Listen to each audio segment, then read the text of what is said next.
meus amores, tudo bem? Sejam bem-vindos. Hoje a gente vai falar um pouquinho sobre como construir ou descobrir a sua identidade erótica. Meu nome é Vitória Mansura, sou terapeuta do safado feminino. Então vamos lá.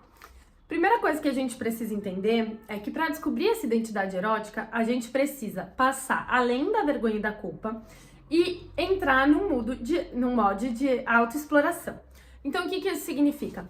Eu preciso me perguntar quais são os meus desejos, quais são as minhas fantasias, o que me chama atenção nos filmes, nas pessoas, nos áudios eróticos. Então, que tipo de conteúdo erótico eu gosto de consumir, né? Que tipo de mulher eu costumo admirar, ou que tipo de homem eu costumo admirar, ou que tipo de pessoa eu costumo admirar. Então, fazer essa autoexploração, entendendo quais são os seus desejos, entendendo quais são as suas fantasias, entendendo o que te chama mais atenção, é o primeiro ponto para a gente poder começar a descobrir qual caminho seguir, né, dentro dessa construção dessa identidade erótica. A segunda coisa, né, que é a premissa para a gente poder fazer a primeira, é ter uma comunicação aberta, tanto com você quanto com seu parceiro. O que isso significa?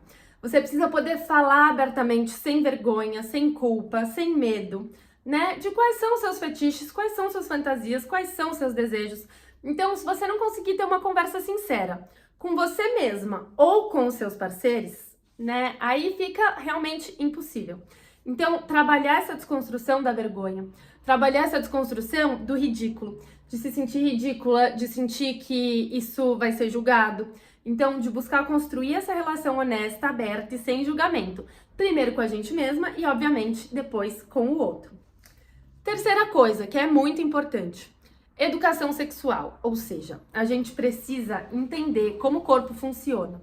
A gente precisa alinhar as expectativas e o que a gente espera do nosso corpo. O que eu vejo muito dentro dos atendimentos, né, das sessões de terapia? As pessoas, principalmente, mulher e homem, não é só mulher isso não. Tem essa necessidade de que o corpo responda e reage igual as pessoas veem no filme pornô. Então, de já estar pronta para penetração muito rápido, de achar que tem que estar com o corpo perfeito, lindo, maravilhoso, de achar que existe algo errado anatomicamente, de achar que a lubrificação demora para vir. Quando existem várias coisas, né, e a gente precisa reforçar, vou reforçar aqui, que lubrificação não é sinônimo de excitação e de permissão, ou seja, lubrificação não é consentimento, tá? Então, a gente precisa entender como funciona o corpo, a gente precisa entender como funciona a nossa resposta sexual, a gente precisa entender como funciona o nosso desejo, quais são os cenários, quais são os contextos sexuais, né, que excitam mais a gente e como o nosso corpo responde a cada um desses contextos. Então, entender os pontos de prazer do seu próprio corpo, entender os pontos de prazer do seu parceiro, entender quais são os limites que você pode, né, explorar esses limites. Entender os tempos de resposta. Então, tudo isso também é muito importante para que a gente não crie expectativas ilusórias e não acabe se frustrando ou achando que a gente deveria funcionar de um jeito, quando na verdade cada um funciona de um jeito. Claro, existem parâmetros, existem padrões, mas é igual a digital, né? Cada um tem uma. Próxima coisa, se conecte com as artes. Então, é a expressão criativa que vai te ajudar a definir e continuar trabalhando essa identidade erótica. O que eu quero dizer com isso? Maquiagem. Qual tipo de maquiagem? Você gosta mais do olho? Você gosta mais do bocão vermelho?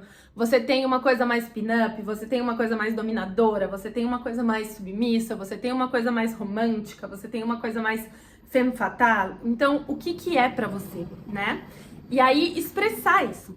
Através da fotografia, através da arte, através da dança, através da música, através da forma de se vestir, das bijuterias, das joias que você usa, da linguagem que você vai usar, né? Então, entender esse contexto todo, e daí eu sugiro que vocês façam uma playlist no Spotify e uma pasta no Pinterest, com todas essas referências, porque isso vai ajudar vocês a concretizar todo esse mundo de ideias, né? Então, isso é super importante, super legal. E a última coisa, que não é menos importante, na verdade, ela é uma das mais, é autoaceitação e autoconfiança. Por quê?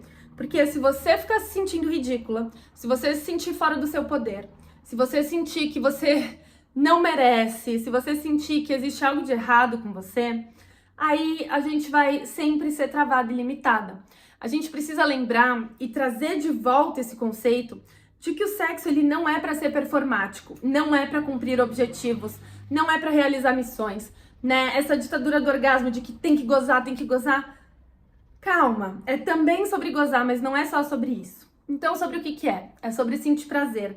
Então, a gente precisa trazer de volta esse lado lúdico do sexo, esse lado de brincadeira, de leveza, de bem-estar. Porque senão a gente fica num sexo muito limitado à performance. E esse sexo performático, ele gera ansiedade, ele gera medo, ele trava a gente, né? Trava a autoestima, trava a autoaceitação. Então, você precisa estar se sentindo confiante, você precisa estar se sentindo bem. E pra gente conseguir essa sensação de bem-estar, a gente precisa estar nesse movimento erótico e levar isso como uma brincadeira, como um jogo, como algo leve, dar risada. Tem que ser fluido, tem que ser fácil, tem que ser gostoso. Senão, também, qual o sentido, né? Então, esse é um pouquinho do que eu queria falar pra vocês.